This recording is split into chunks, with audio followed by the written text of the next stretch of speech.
প্রিয় বাপ, আমার ছেলেরাও আমার, তোমাদেরকেও বলি ভাই, স্কুলে পড়ো, কোনো মানা নাই। ঠিক আছে, তুমি পড়ো, কলেজে ইউনিভার্সিটিতে পড়ো, তুমি একবারে হিমালয় পর্বতের সমান পড়ো, কোনো অসুবিধা নাই। কিন্তু আল্লাহর কোরআন থেকে বঞ্চিত হইলা কেন?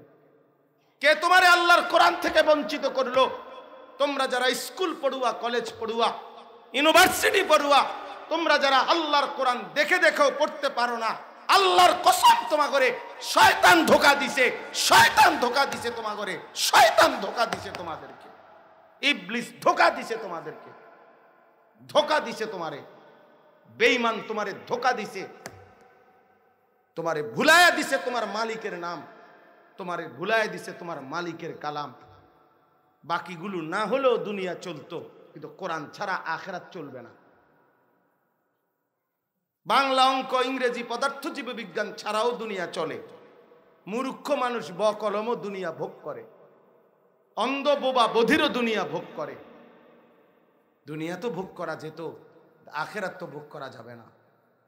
সেজদা ছাড়া, নামাজ ছাড়া, তিলাওয়াত ছাড়া 12 বছর, 14 বছর, 16 বছর একজন মুসলমান, আপনি আপনার ছেলেটাকে মেয়েটাকে পড়াইলেন, এতগুলো বই পড়াইলেন, দুনিয়ার এই সমস্ত ব্যক্তিদের লেখা কত বই, পদার্থ বিজ্ঞানের বই লেখলো কে, জীববিজ্ঞানের বই লেখলো কে?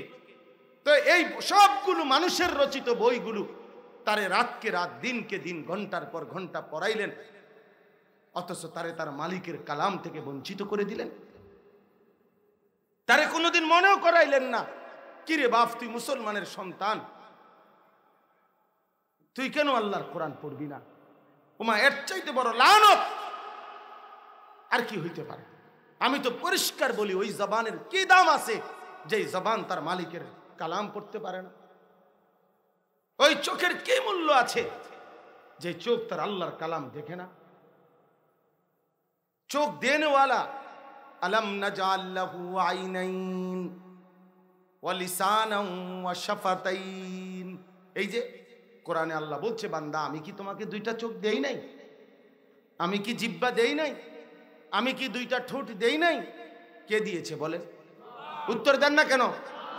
তো সেই মালিক যদি হাসরের ময়দানে জিজ্ঞেস করে, বান্দা, আমার দেওয়া 2টা চোখে আমার কালাম কেন দেখলা না? আমার দেওয়া জবান দিয়ে আমার কালাম কেন পড়তে পারলা না? কেন? এত কিছু পারলে এটা কি পারা যাইতো না? এটা কি কোনো মূল্য নাই কোরআন শরীফের? তো আপনারা বঞ্চিত করলেন কেন? কে তারে ধোঁকা দিল? মা গাররাকা বিরাব্বিকাল কারীম, মা গাররাক। কোরআন শরীফে আল্লাহ বলছে, ইয়া আইয়ুহাল ইনসান মা গাররাকা বিরাব্বিকাল কারীম। এই মানুষ, আরে বান্দা, আমার মতো মেহেরবান দয়ালু মাওলা থেকে, আল্লাহ থেকে কেরে তোরে ধোঁকা দিল? কে তোকে সরায় দিল? কে তোরে আমার নাম নিতে দিল না? কে তোরে আমার সেজদা দিতে দিল না? আহা, তোর এত বড় ক্ষতি করলো কে রে? কে করলো তোর এত বড় ক্ষতি? ওর ক্ষতি হয়ে গেছে, ওরে ধোঁকা দিছে, ওরে দুশ্মন ধোঁকা দিছে, ওরে দুশ্মন ধোঁকা দিছে। চোখের সামনে শেষ পর্যন্ত প্রতারিত হয়েছে, প্রতারিত হয়েছে। এই জন্য আল্লাহর কোরআন থেকে বঞ্চিত হওয়া জীবনের সবচেয়ে বড় মাহরুমি। ফামান লাম ইয়াজআলিল্লাহু লাহু নূরান ফামা লাহু মিন নূর। কোরআনুল কারীমের স্পষ্ট আয়াত। আল্লাহ বলেন যে আল্লাহর আলো থেকে বঞ্চিত, যে আল্লাহর আলো পায় নাই, ফামা লাহু মিন নূর, তার জন্য কোথাও কোনো আলো নাই, অন্য কোথাও আলো নাই। যেন পৃথিবীর অন্য কোনো বইতে আলো নাই, উপার্জনের পদ্ধতি আছে। আপনি আমারে বুঝাইয়েন পারলে, মানে কামাই রোজগারির নিয়ম আছে। বাংলা, অঙ্ক, ইংরেজি, পদার্থ, জীববিজ্ঞান, রসায়ন বিজ্ঞান, উচ্চতর গণিত, তথ্য যোগাযোগ প্রযুক্তি, এগুলো এক একটার আইটেমে এক এক ধরনের উপার্জনের, পৃথিবীর বিভিন্ন কর্ম পরিচালনার অনেক আইটেম আছে। হ্যাঁ, তো তারে আছে, কিন্তু আলো যেটা, নূর, গন্তব্য, মঞ্জিল, জীবনের টার্গেট, নিজের আখিরি শেষ ঠিকানা আখিরাত, সেইটার নমুনা আলো আল্লাহর কোরআন ছাড়া আর কোথাও নাই। রাসূলুল্লাহ সাল্লাল্লাহু আলাইহি ওয়াসাল্লামের সুন্নাহ ছাড়া আর কোথাও নাই, অন্য কোথাও আলো নাই, অন্য কোথাও আলো নাই। উপার্জনের পদ্ধতি আছে। জেনারেল পড়ালেখা আমরাও পড়ছি, আলহামদুলিল্লাহ। আমিও কুমিল্লা ভিক্টোরিয়া কলেজ থেকে মাস্টার্স পাস করছি। 1998 ইংরেজিতে এসএসসি পাস করছি, সায়েন্স বিজ্ঞান বিভাগ থেকে। এই জন্য এগুলো আমি পড়ছি, জেনারেল পুরা পড়ালেখা করছি।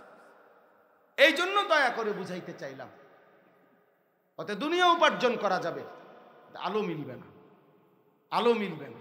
শুধু শুদ্ধ কথা বললেই সে মানুষ আখলাক সভ্য না, বরং আখলাক কোরআন এবং সুন্নাহর অনুসরণ, আল্লাহর গোলামি, আল্লাহর দাসত্ব, এর মধ্যেই হচ্ছে জিন্দিগি, এর মধ্যেই মানুষের পরিচয়, ওইটারেই বলে মানুষ, ওরেই বলে মানুষ। এই জন্য কোরআন আল্লাহ বারবার বলছে, আপনি নারাজ হওয়ার কোনো সিস্টেম নাই। কোরআন শরীফে আল্লাহ তাআলা বলছেন, যে ব্যক্তি ফাআতবাআহু শাইতানু ওয়াত্তাবাআ হাওয়াহু, শয়তান যার পিছে লাগছে আর মনের ইচ্ছা মতো যে চলছে, ফামাসালুহু কামাসালিল কালব, তার উদাহরণ কুকুরের মতো। আল্লাহর কোরআনে আল্লাহ বলছে ফামাসালুহু কামাসালিল কালব, তার উদাহরণ কুকুরের মতো। কয় কারণে? দুই কারণে। এক নম্বর হলো তার পিছনে লাগছে কে? শয়তান। সে শয়তানের সাথে তার দোস্তি, আর হলো মনের ইচ্ছে, ওয়াত্তাবাআ হাওয়াহু, তার মনে যা চায় তা। তার এটা তোমার চুল এটা এরকম কা, আমার ভাল লাগছে, প্যান্ট এটা এরকম কা, আমার ভাল লাগছে, তুমি এনে দাঁড়াইয়া পেশাব করো কেন, আমার ভাল লাগছে, তুমি এই মেয়ে এটার পিছনে হাঁটো কেন, পরে আমার পছন্দ হয়েছে। ওমা পাগলে কি কর, হেতের বেলে ভাল লাগছে, তো তোমাদের ভাল লাগলে এটা হয়ে যাবো নাকি? এই এই এই মাতালের অবস্থা নেই। শাহওয়াতের গোলাম, নফসের গোলাম, কামনার গোলাম, সে মনে করে আমার কাছে যেটা ভাল লাগছে এটাই কথা। এখানে আবার জায়েজ না জায়েজ কি, তা হালাল হারাম কি। এই জন্য জিব্রাইল পাঠিয়ে আল্লাহ তাআলা বললেন, জিব্রাইল আমার বন্ধুকে সোজা আমার আরশে আজিমে নিয়ে আসো, আমার মেহমান বানাবো। আজ আমি বন্ধুকে সর্বোচ্চ মর্যাদা দেব, সর্বশ্রেষ্ঠ সম্মান দেব।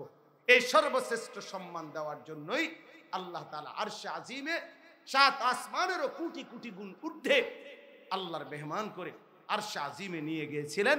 ওইটাই মেরাজ। তো আমার এই শেষ 1 মিনিটের কথা হলো, আল্লাহ তাআলা নবী সাল্লাল্লাহু আলাইহি সাল্লামকে মেরাজে নিয়ে বললেন, বন্ধু আজ আপনার মর্যাদার সর্বোচ্চ মাকামে, স্থানে আপনাকে আমি আনলাম। তো নবী সাল্লাল্লাহু আলাইহি সাল্লাম বলছেন, আল্লাহ আমার উম্মতের জন্য কিছু দিবেন না? আমারে তো সম্মানিত করলেন। তো আল্লাহ তাআলা বলছেন, বন্ধু গত 11টি বছর আমি কোরআনের আয়াত নাজিল করছি, জিব্রাইল পাঠাইয়া শরীয়তের হুকুম হাকাম নাজিল করছি, কত বিধান দিছি, কত আয়াত নাজিল করছি, কিন্তু 11টি বছর আমি ইচ্ছা করেই আমি আল্লাহ একটি আমল আমি আল্লাহ রেখে দিয়েছি। আজকে আমি আল্লাহর ইচ্ছা ছিল, সিদ্ধান্ত ছিল আপনাকে মেরাজে আমার কাছে এনে আরশে আজিমের মেহমান বানিয়ে আমি আল্লাহ আপনাকে যেদিন মর্যাদা দিব সর্বশ্রেষ্ঠ, আপনার হাতে সেদিন আমি তুলে দেব আপনার উম্মতের জন্য সর্বশ্রেষ্ঠ আমল, আর এটাই 5 ওয়াক্ত নামাজের হাদিয়া। বন্ধু এটা আমি আমার হাতে তুলে দিলাম, আমার হাতে তুলে দিলাম। সব বিধান তো আমি জিব্রাইলকে দিছি, আর এইটা আমি আমার নিজ হাতে তুলে দিলাম আপনার হাতে। এই জন্য প্রিয় ভাই আমার, বাপ আমার,